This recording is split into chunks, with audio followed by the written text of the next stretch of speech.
बिस्मिल्लाहिर्रहमानिर्रहीम। अस्सलाम वालेकुम। अगर आप भी दुनिया की खबरों से बाखबर रहना चाहते हैं तो हमारे चैनल फ्लाई न्यूज़ को सब्सक्राइब कर दें और बेल आइकन को प्रेस कर दें। आए बढ़ते हैं खबरों की जानिब।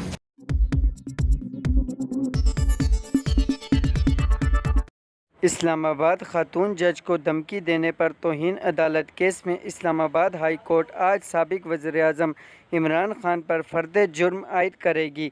इस सिलसिले में अदालत के एतराफ़ और वफाकी दारुल हुकूमत में सिक्योरिटी के सख्त इंतजामात किए गए हैं। फ्लाई न्यूज़ के मुताबिक खातून जज को धमकी पर तौहीन अदालत केस में चेयरमैन PTI इमरान खान पर आई फर्द जुर्म आयद होगी। इससे कबल अदालत इमरान खान के दोनों जवाब गैर तसल्ली बख्श करार दे चुकी है।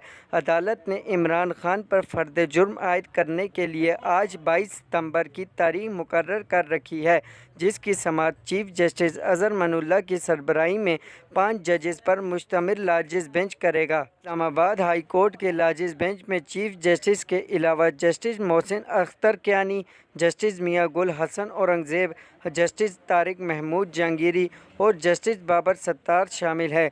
तौहीन अदालत केस की समाअत आज दिन 2:30 बजे शुरू होगी। इस सिलसिले में पेशी के दौरान हाई कोर्ट के अंदर और बाहर सिक्योरिटी के सख्त इंतजामात किए गए हैं। अवामी मुस्लिम लीग के सरबराह शेख रशीद ने कहा है कि इस्लामाबाद 27 किलोमीटर की बड़ी जेल बन गया है। ये मसनूई इक़्तिदार को बचाने के लिए अपने अवाम पर ड्रोन से आंसू गैस के गोले मारेंगे। समाजी राब्ते की वेबसाइट ट्विटर पर जारी बयान में शेख रशीद ने कहा कि 72 में से 22 वुज़रा बेमहकमा हैं। इस पर हाई कोर्ट में रट दायर कर दी है। गरीब को आटा नहीं मिल रहा, अमेरिका के 7 स्टार होटलों में सैर सपाटे कर रहे हैं। तहरीक इंसाफ के मुमकिना लॉन्ग मार्च के पेश नज़र इस्लामाबाद में सिक्योरिटी सख्त किए जाने पर तनकीद करते हुए साबिक वज़ीर दाखिला ने कहा कि वफाकी दारुल हुकूमत 27 किलोमीटर की बड़ी जेल बन गया है। साबिक वज़ीर दाखिला ने मज़ीद कहा कि दुनिया बातें कर रही है, इमदाद नहीं दे रही, बंद गली में जाना है या इलेक्शन कराना है, फैसला जल्द हो जाएगा। रूसी सदर पुतिन ने मगरबी ममालिक को धमकी दी है कि हमारे पास किसी भी जारियत का जवाब देने के लिए बहुत से हथियार हैं। सरकारी टेलीफोन पर कौम से खिताब में रूसी सदर पुतिन ने रूसी अफवाज को मुतहर्रिक रहने का हुक्म देते हुए कहा कि मगरबी ममालिक रूस के खिलाफ न्यूक्लियर ब्लैकमेलिंग में अपनी हदों से आगे बढ़ गए।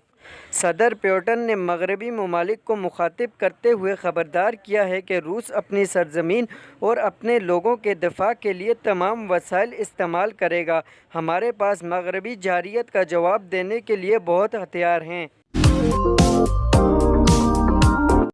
खैबर पख्तूनख्वा के इलाके लकी मरवत में नामालूम मुसल्लह अफराद ने कस्टम चेक पोस्ट पर हमला कर दिया।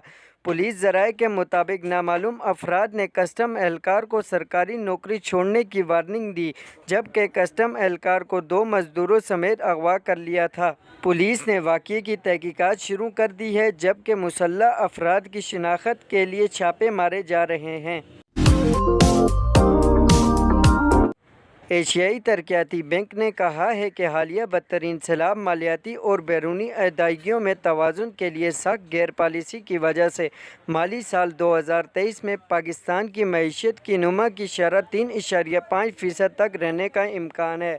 एशियाई तरक्याती बैंक की जानिब से जारी करदा रिपोर्ट एशियन डेवलपमेंट आउटलुक 2022 में बताया गया है कि 2020 में 6% नमक के बावजूद हालिया बदतरीन सैलाब मालियाती और बैरूनी अदायगियों में तवाज़ुन के लिए सख्त गैर पॉलिसी की वजह से माली साल 2023 में पाकिस्तान की मईशत की नमा की शरह 3.5% तक रहेगी।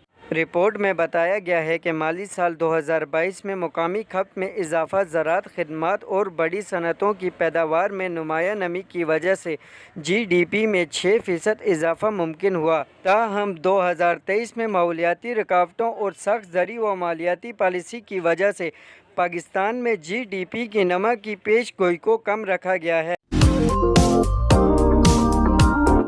कराची मुसलसल 3 मैचेस हारने वाले ग्रीन शर्ट फतह की खोई कुंजी के मलाशी हैं, लिहाजा इंग्लैंड से सीरीज़ का दूसरा T20 इंटरनेशनल आज नेशनल स्टेडियम कराची में खेला जाएगा। پاکستان اور انگلینڈ کے مابین T20 سیریز کا دوسرا میچ جمعرات کو نیشنل اسٹیڈیم کراچی میں کھیلا جائے گا۔ سری لنکا نے ایشیا کپ کے سپر 4 مرحلے میں گرین شرٹ کو مت دینے کے بعد فائنل میں بھی زیر کرتے ہوئے ٹائٹل پر قبضہ جمایا تھا۔ پاکستانی ٹیم سے بہتر کارکردگی کی امیدیں وابستہ تھیں، مگر انگلینڈ نے آسان فتح سمیٹ کر خطرے کی گھنٹی بجا دی۔